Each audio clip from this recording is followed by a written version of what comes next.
السلام عليكم ورحمة الله وبركاته. مش هطول عليكم فيديو سريع كده عن النادي الأهلي. كلنا شفنا طبعا مباراة البنك الأهلي والأهلي. بصراحة ماتش من أسوأ المطوشة اللي الأهلي لعبها، يعني حاجة، بص، استغفر الله العظيم يا رب، حاجة قرف. لعيبة، مفيش لعيبة جماعية، بص يعني كل لعيب لوحده مع نفسه كده.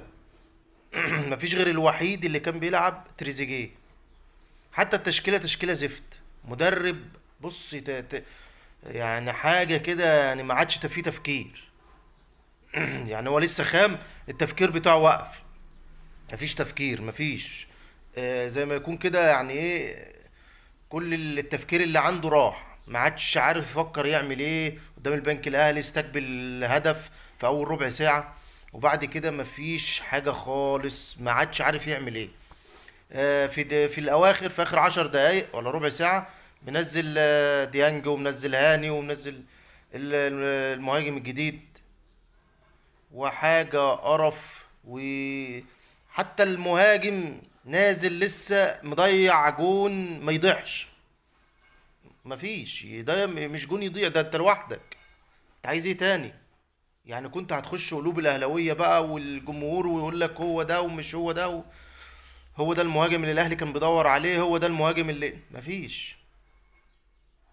احنا اي نعم، هو احنا مش هنحط له مثلا معيار دلوقتي، او نقول هو حلو او وحش، لسه مع كام مباراة لما نشوفه الدنيا هتعمل ايه. بس احنا دلوقتي في تروب بيبص زي ما يكون كده. ما فيش تفكير. نسى الكورة، ما مش عارف يجمع، مش عارف يبدأ منين، مش مفيش. زيزو اتصاب وطلع. كل ده مجهود، كل ده يعني استشفى، مفيش. حتى الدكاترة مفيش، يعني مش. انت المفروض تشوف اللاعب هل مصاب، هل في ايه، عشان ادي زيزو يعني اقل حاجة مثلا ممكن يقعد له شهر، اسبوع، اتنين، تلاتة، شهر، وممكن يعدي الشهر كمان. طب ليه يا جماعة؟ ليه احنا نوصلوا لكده؟ ليه النادي الاهلي يوصل لكده؟ إيه اللي بيحصل في النادي الاهلي؟ زي امام عاشور، وزي مفيش. الوحيد اللي كان بيلعب هو تريزيجيه.